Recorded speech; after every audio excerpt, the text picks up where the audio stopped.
Hozir.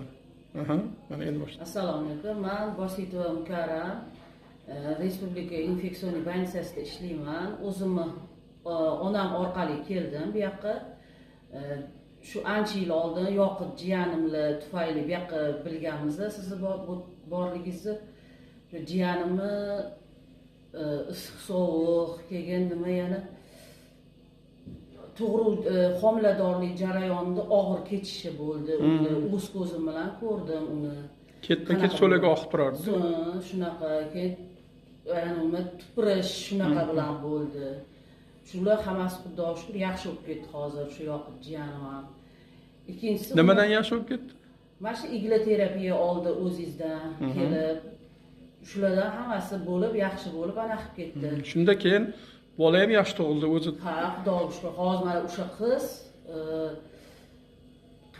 qaysi anaqa bor-ku, Chilonzordagi institutga kirdi. Institutga kirdimi? Mana o'sha homilador bo'lib ko'targan qizi hozir koreyskiy anaqa bor-ku, Chilonzordagi. Yo'q. Singapurskiy. Singapurskiyda hozir mana 2-kursga o'tdi qizi. Mana o'sha homilador bo'lgan qizi.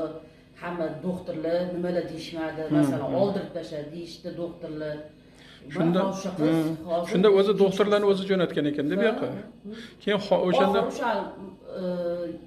anaqada ishlaydigan, pediatriyada ishlaydigan Mapura doktor borlar, ginekolog. O'shalar sizga jo'natdilar, yoqitdi.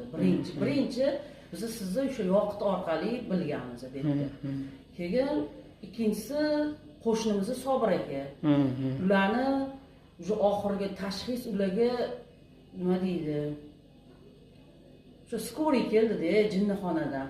O'shalar kelib olib ketamiz degan paytida men onamlar chiqib, "Yo'q, bu bola unaqa emas, bitta mana shu borib ko'ringlar, Jamshid degan tabib borlar, Bordonko'lda" deb aytdilar. Keyin shu orqali kelishdi. Mana hozir Xudoga shukr o'sha Sobir aka ham yaxshi bo'lib ketdi, farzandli bo'ldilar. Birinchi turmushlaridagi ayollari erim bunaqa kasal bo'lib qopti deb tashab ketdi. Mana ikkinchisi bilan uylandilar, sog'lom. Mana hozir ikkitami shunaqa farzandlari bor. Sobir aka mana o'sha o'zlarining ishlariga katta zil haydinglar, o'shanga yana qaytganlar, ishlayaptilar hozir. Hammasi yaxshi. O'zimni mana ammamlar, ular shu umurtqa anaqasi bilan grija, keyin oyoqda shu sinovial suyuqliklar kamayib ketib, shulardan kelganlarmi. Ular yaxshi bo'lib ketdilar, ular ham mana o'sha kasallikdan keyin ancha vaqt yaxshi yurdilar. Endi Allohning irodasi bilan o'tdilar ammamlar. Keyin yoqitni